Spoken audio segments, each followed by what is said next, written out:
Donald Trump and his administration, it seems they're so serious in the way that they want to put pressure on Russia, and it's all about India. And you look at the countries who are importing, five important countries that are importing Russian oil: China, India, going the top to the bottom, China, India, Turkey, European Union, and Brazil. It seems that the United States, Scott Bessent said that if Europe somehow helps us, we can do a lot of pressure. We may collapse the Yeah, Russian economy. yeah. You know, I do not know Besant personally and directly, but I have somebody I do know who is very good friends with him, and she's always described him as a very smart person. That is the most incredibly stupid thing he could say. This is a guy who's supposed to be an expert with economics, so let's deal with the economic facts. Yeah, almost 50% of Russia's oil exports go to India and China. Um, Russia's total GDP from oil accounts for about 15% of its GDP. That's not collapsing the economy. Let's just assume that all oil exports, Russia no longer exported a single drop of oil. Okay, its economy would decline 15%. They've already been through a damn economic collapse in the 1990s. That was an economic collapse. They recovered from that. And it was as a result of that experience that Russia's adopted economic policies. Like right now, you get a lot of misinformed people in the West insisting that, oh yeah, Russia's economy is in real trouble. Why? Because they've taken measures to stop inflation, and those measures have cooled the economy off. Well, when you've got a government that's actually taking action to do something that needs to be done economically to tighten their belt, to keep from spending too much, that's a sign of sanity. Unlike here in the West, where we keep spending money like a drunken sailor on leave in Manila. For God's sake, there's nobody reining it in on this side. So the hope that somehow they could get India and China to stop buying Russian oil, that's not going to happen. I mean, what fantasy world does this guy live in? So, this dream of collapsing Russia, go back and read the Rand report called Extending Russia. It's from 2019. I'd heard about it, but I took time last night to start reading it. Good Lord. The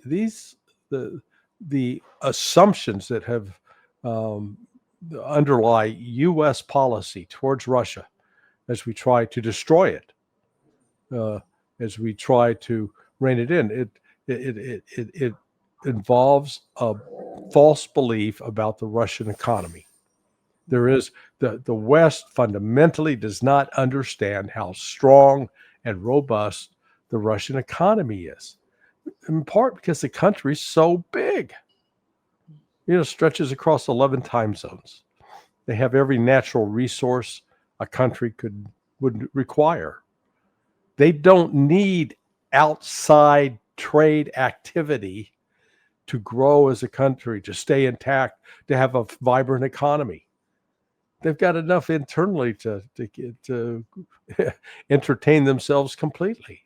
So, yeah, this is a fool's dream, and India and China have made it clear they're not going to play.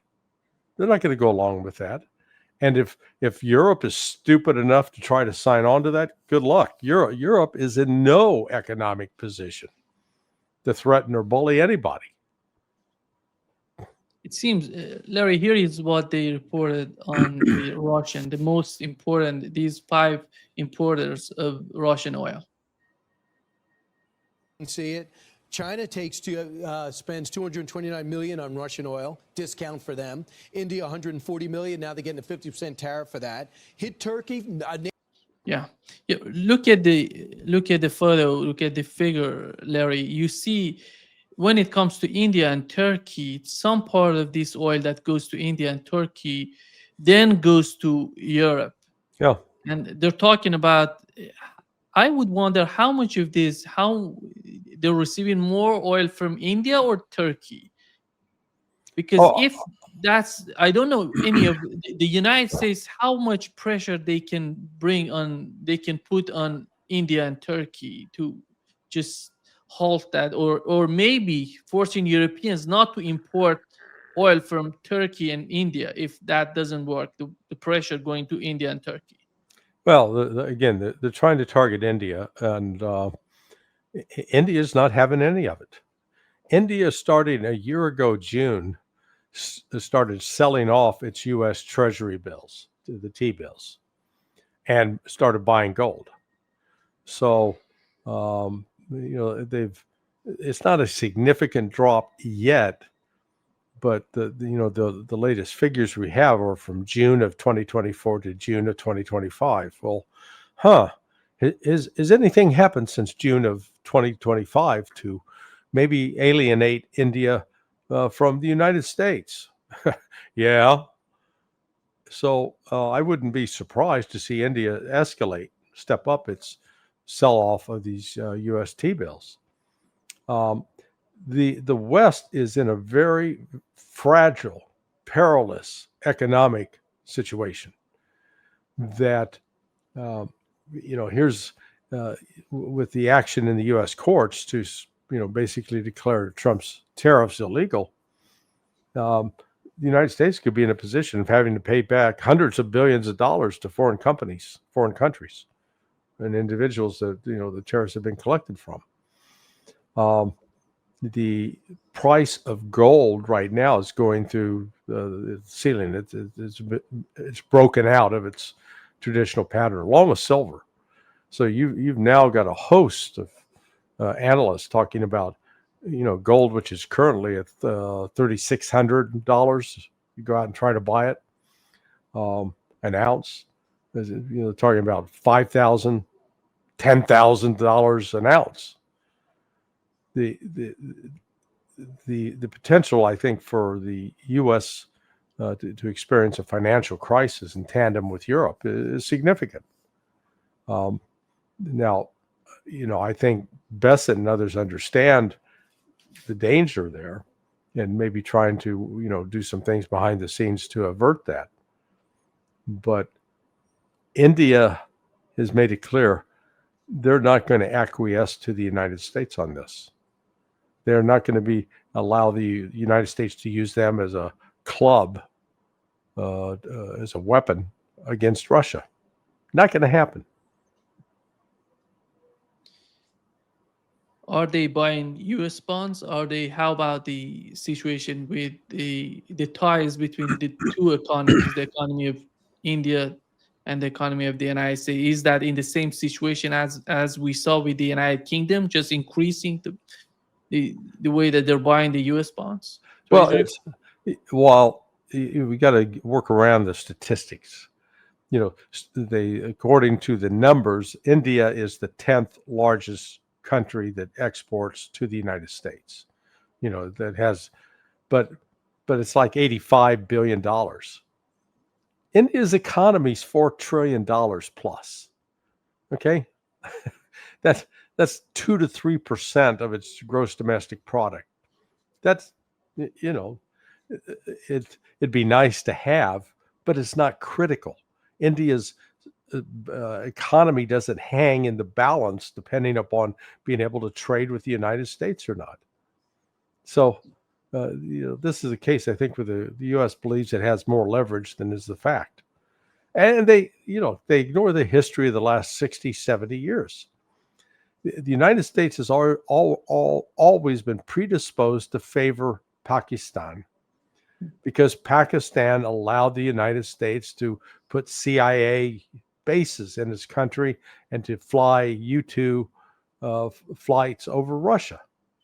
So, and we've always used Pakistan as been an ally, in an erstwhile one at that.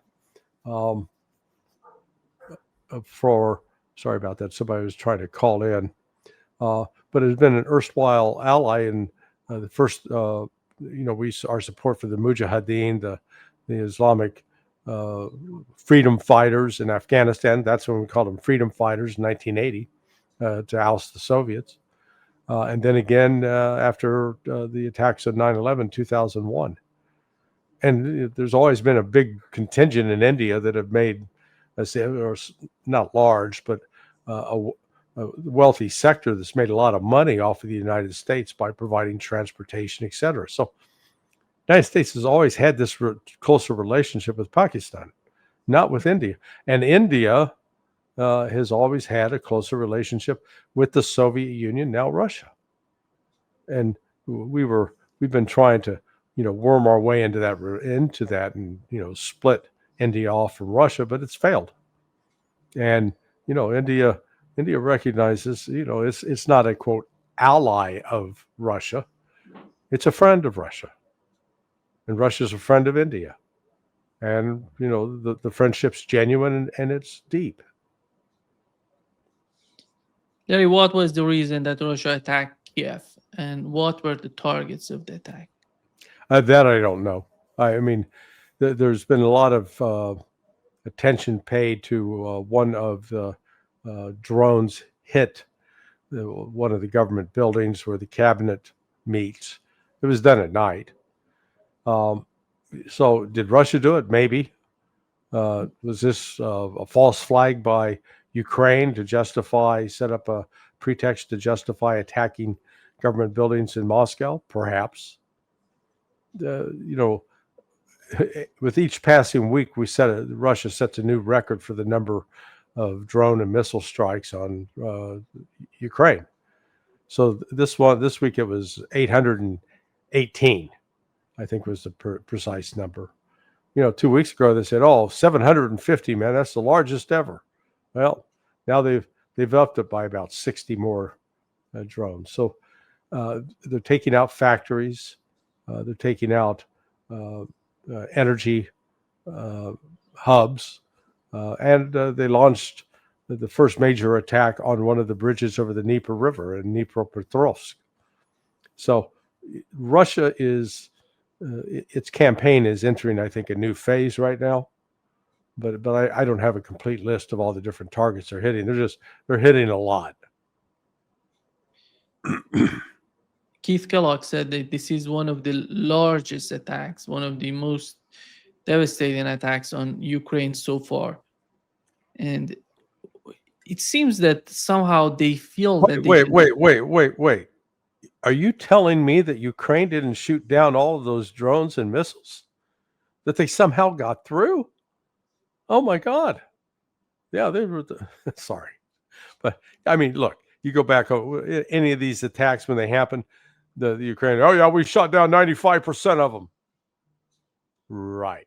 Okay. So, hey, at least Kellogg's admitting reality. Okay, go back to your question. Sorry to interrupt. What are the capabilities of Ukrainian army defensively? What do they have today to defend themselves? Nothing. I mean, they may have a occasional Patriot missile battery, but their air defense is essentially shut down. And that's why Russia's carrying out these attacks at will. But that's been the case for more than a year.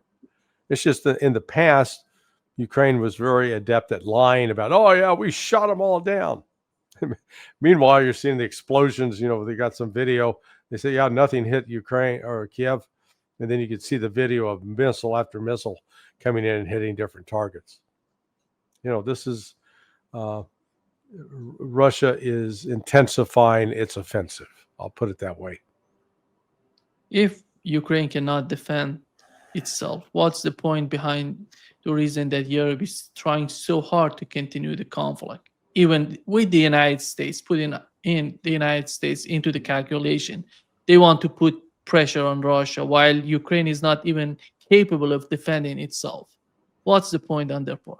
Yeah, the entire foundation of Western policies over the last 4 years, oh hell, last 10 years, has been predicated upon destroying Russia, breaking Russia up, using Russia as a wedge to go after China.